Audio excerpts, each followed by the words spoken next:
Hello दोस्तों, आप सभी का स्वागत है आपके अपने आजाद ग्लोबल इंस्टीट्यूट यूट्यूब चैनल पर। जैसे कि आप सभी को पता है कि डेली की तरह इस क्लास में करंट अफेयर्स के 10 क्वेश्चन पढ़ने वाले हैं, जो प्रश्न सभी परीक्षाओं के लिए अति महत्वपूर्ण है। तो चलिए आज की क्लास में मोटिवेशन कोट की बात शुरू करते हैं। तो आज का मोटिवेशन कोट है कि सपने वो नहीं जो हम सोते वक्त देखते हैं, सपने वो हैं जो हमें सोने नहीं देते हैं। तो चलिए आज की क्लास शुरू करते हैं। तो आज की क्लास का पहला क्वेश्चन है कि हाल ही में एप्पल ऐप स्टोर पर चैट जीपीटी को पछाड़कर शीर्ष स्थान हासिल करने वाली डीपसीक एआई किसने विकसित किया है। तो अभी हाल ही में डीपसीक एआई विकसित किया गया है। यह किस कंपनी के द्वारा या किस देश के द्वारा इसे विकसित किया गया है। तो यह चीन के द्वारा इसे विकसित किया गया है। तथा एप्पल ऐप स्टोर पर डाउनलोड होने वाला डीपसीक एआई यह चीन के द्वारा विकसित किया गया है तथा इसके सारे फीचर अभी फ्री हैं। और इसे चैट जीपीटी को पछाड़ दिया गया है, इसने चैट जीपीटी को पछाड़ दिया है। तो यह chat GPT open AI company का सॉफ्टवेयर है, एआई सॉफ्टवेयर है। और गूगल का एआई सॉफ्टवेयर क्या है, तो यह से जेमिनी नाम से जानते हैं। गूगल का एआई सॉफ्टवेयर जेमिनी है। और जियो साउंड पे के बारे में देखते हैं तो जियो साउंड पे यह जियो कंपनी के द्वारा लॉन्च किया गया था, जो कि जियो भारत प्लेटफॉर्म पर मुफ्त फ्री उपलब्ध है। चलिए नेक्स्ट क्वेश्चन पे चलते हैं। क्वेश्चन नंबर 2 है कि हाल ही में HSBC Hurun global Indians list सन 2024 के पहले संस्करण में किसे शीर्ष स्थान दिया गया है। तो अभी हाल ही में HSBC Hurun global Indians list जारी की गई है, जिसमें सत्य नडेला को शीर्ष स्थान मिला है। तो इसे इंडियन लिस्ट का इस बार का पहला संस्करण है, इस प्रकार से बहुत महत्वपूर्ण है। तो इसमें टॉप स्थान पर कौन रहा है, तो सत्य नडेला रहे हैं। और सेकंड स्थान पर सुंदर पिचाई और थर्ड स्थान पर नील मोहन रहे। तो सत्य नडेला के बारे में देखते हैं। तो सत्य नडेला माइक्रोसॉफ्ट कंपनी के सीईओ के पद पर कार्यरत हैं। और सुंदर पिचाई अल्फाबेट कंपनी के सीईओ हैं, अल्फाबेट कंपनी। और नील मोहन या यूट्यूब के सीईओ है। तो चलिए नेक्स्ट क्वेश्चन पे चलते हैं। क्वेश्चन नंबर 3 है कि हाल ही में इसरो ने अपना 100वां मिशन NBS-02 को किस रॉकेट के द्वारा लॉन्च किया गया है। तो अभी यह 100वां मिशन NBS-02 लॉन्च किया गया है। तो यह किस रॉकेट के द्वारा लॉन्च किया गया है, तो इसे GSLV F-15 के द्वारा इसे लॉन्च किया गया है। तो इसरो के बारे में देखते हो तो इसरो की स्थापना 15 अगस्त 1969 को हुई थी। इसरो का हेडक्वार्टर कहाँ पर है, बेंगलुरु में है। तो इसके 11वें हेड बी नारायणन को बनाया गया है। और 100वां मिशन लॉन्च किया गया अभी इसरो के द्वारा। तो यह 100वां मिशन GSLV F-15 के द्वारा इसे लॉन्च किया गया है, जो कि सतीश धवन अंतरिक्ष केंद्र श्री हरिकोटा आंध्र प्रदेश से लॉन्च किया गया है।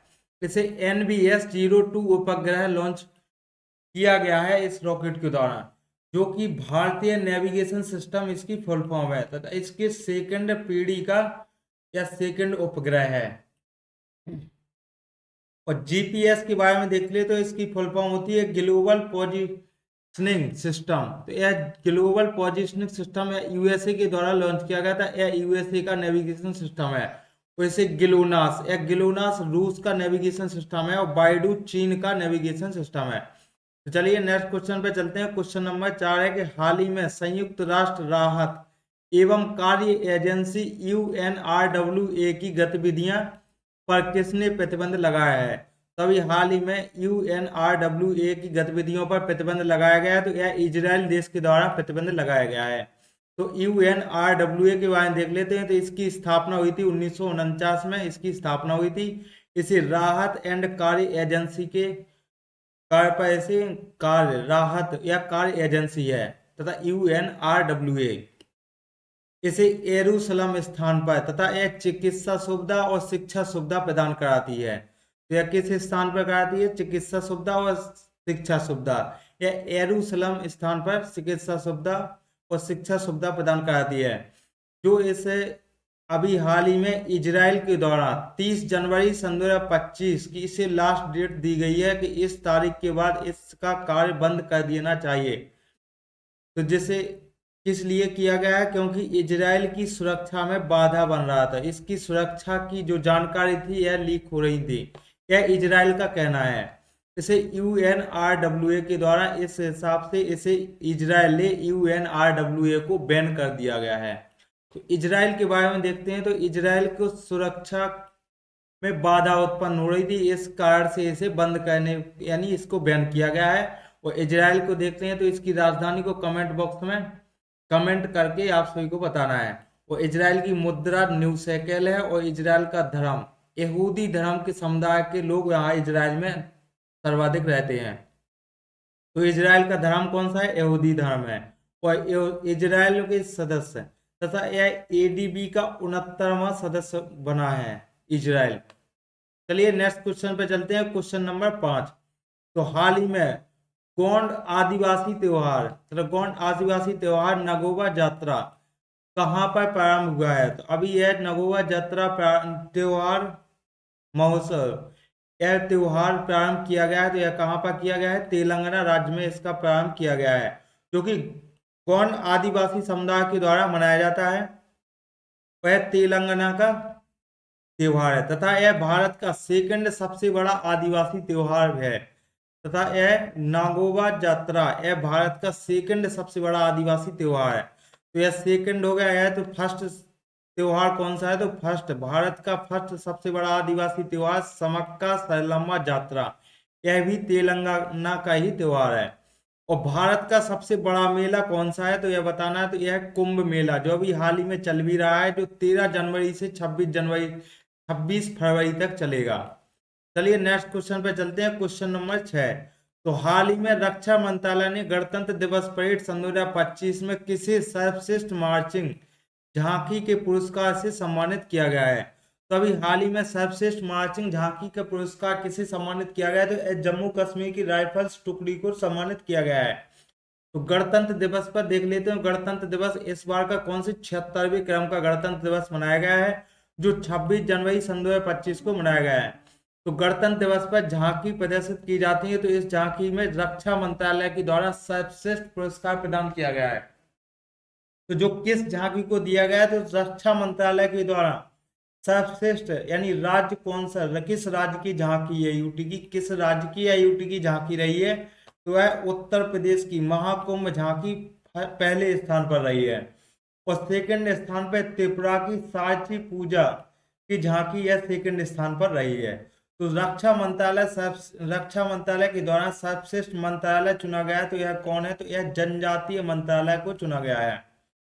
चलिए आगे देख लेते हैं, जो है कि माई गवर्नमेंट पोर्टल के द्वारा भी झांकी को रैंक में बताया गया है। तो माई गवर्नमेंट पोर्टल के द्वारा किस झांकी को सर्वश्रेष्ठ राज्य का झांकी घोषित की गई है? तो इसकी ऑनलाइन रैंकिंग दी गई है। तो इसमें राज्य कौन सा है? तो यह गुजरात पहले स्थान पर है और उत्तर प्रदेश दूसरे स्थान पर है। तो उत्तर प्रदेश की झांकी। और माई गवर्नमेंट पोर्टल ऑनलाइन के द्वारा मंत्रालय, तो यह किस मंत्रालय को सम्मानित किया गया? तो यह महिला बाल विकास मंत्रालय इसमें टॉप पर रहा है। चलिए नेक्स्ट क्वेश्चन पे चलते हैं, क्वेश्चन नंबर 7। तो हाल ही में लगातार तीसरी बार आईसीसी महिला चैंपियनशिप का खिताब किसने जीता है? कभी हाल ही में तीसरी बार आईसीसी महिला चैंपियनशिप का खिताब जीता है। तो यह किस देश ने जीता है? ऑस्ट्रेलिया की टीम ने जीता है। जैसे आईसीसी महिला चैंपियनशिप, इसका होस्ट कहाँ पर था? तो इसका होस्ट था मेलबोर्न। और इसमें अभी हाल ही में ऑस्ट्रेलिया पहले स्थान पर रहा है, जिसकी कप्तान एलिसा हिली थी। और सेकंड स्थान पर भारत रहा है। तो खेलो इंडिया विंटर गेम्स, खेलो इंडिया विंटर गेम्स के बारे में देखते हैं। तो खेलो इंडिया विंटर गेम्स में फर्स्ट चरण अभी समाप्त हो चुका है, जिसके फर्स्ट चरण का आयोजन कहाँ पर हुआ था? यह लद्दाख लेह में इसका आयोजन किया गया था, जो कि इसमें फर्स्ट रैंक पर कौन सा राज्य रहा है? तो यह लद्दाख रहा है। और इसका सेकंड चरण का आयोजन होने वाला है, जो कि जम्मू कश्मीर में होगा। यह फरवरी सन 2025 में इसका सेकंड चरण स्टार्ट हो जाएगा। तो आईसीसी मेंस प्लेयर अवार्ड, तो कुछ महत्वपूर्ण अवार्ड देख लेते हैं, जो कि आईसीसी मेन प्लेयर अवार्ड या किसे दिया गया है। तो इसके लिए जसप्रीत बुमराह को चुना गया है। और टेस्ट प्लेयर मेंस अवार्ड या जसप्रीत बुमराह को ही सम्मानित किया गया है। और T20 player of the year यह किसे चुना गया है? तो यह अर्शदीप को चुना गया है। और फीमेल वनडे में किसे सम्मानित किया गया है? फीमेल वनडे से स्मृति मंदाना को सम्मानित किया गया है। चलिए नेक्स्ट क्वेश्चन पे चलते हैं। क्वेश्चन नंबर 8 है कि हाल ही में भारतीय समाचार पत्र दिवस सन 2025 कब मनाया गया है? तो अभी हाल ही में भारतीय समाचार पत्र दिवस मनाया गया है, जो 29 दिसंबर को यह दिवस मनाया जाता है। तो इसे 26 जनवरी 1980 में भारत का पहला समाचार पत्र बंगाल गजट की घोषणा की गई थी, ये स्टार्ट किया गया था। तो बंगाल गजट तथा इसे जेम्स ऑगस्टस यानी हिक्की के द्वारा इसे स्टार्ट किया गया था। इसने अंग्रेजों का बहुत अवहेलना की थी, जिस कारण से इसे 1982 में बंद कर दिया गया था अंग्रेजों के द्वारा। और इसे भारत का पहला हिंदी समाचार पत्र, तो इस क्वेश्चन को बताते हैं कि भारत का पहला हिंदी समाचार पत्र कौन है? तो भारत का पहला हिंदी समाचार पत्र उत्तंड मार्तंड है। तो इसको ध्यान रखना है, उत्तंड मार्तंड। जो जारी करता है इसके कौन थे? तो इसे जुगल किशोर इसको जारी करता थे, और इसे जारी किया गया था 1826 में इसे जारी किया गया था।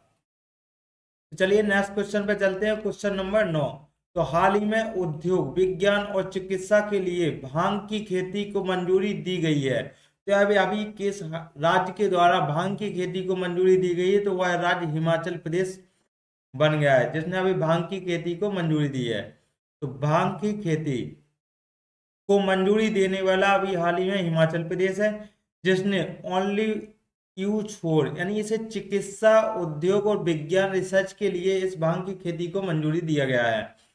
तो इसे कुल्लू मनाली शिमला और चंपा यह स्थान तथा इस भांग की खेती के अनुकूल खेती के लिए यह स्थान अनुकूल है, तथा भांग की खेती के लिए यह स्थान अनुकूल है कुल्लू मनाली और शिमला और चंबा तथा। और मंजूरी दी गई है तथा 2 विश्वविद्यालयों को मंजूरी मिली है तथा भांग की खेती को प्राप्त यानी खेती करने के लिए ऐसी अनुमति प्राप्त की गई है। तो 2 विश्वविद्यालय कौन कौन से? तो चौधरी सबरन सिंह विश्वविद्यालय और दूसरा है परवान बागवानी विश्वविद्यालय। इसे हिमाचल प्रदेश में भांग की खेती के लिए मंजूरी प्रदान की गई है। तो इसका आंसर हो रहा है हिमाचल प्रदेश।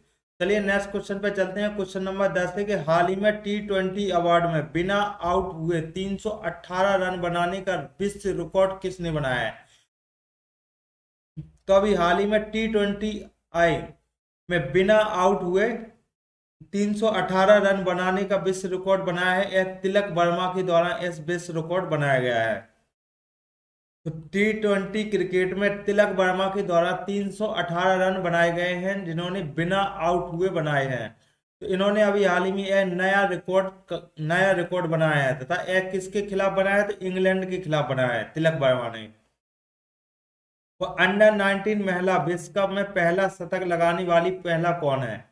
तो अंडर 19 महिला विश्व कप में पहला शतक लगाने वाली पहली महिला कौन सी है? तो यह त्रिशा गोंगडी, यह पहली महिला जिसने शतक लगाया है।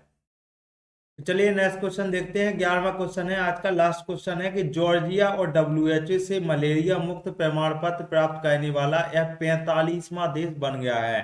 तो इसको ध्यान रखना है कि जॉर्जिया देश यह 45वां देश बन गया है, जिसने WHO के द्वारा मलेरिया मुक्त प्रमाण पत्र प्राप्त कर लिया है।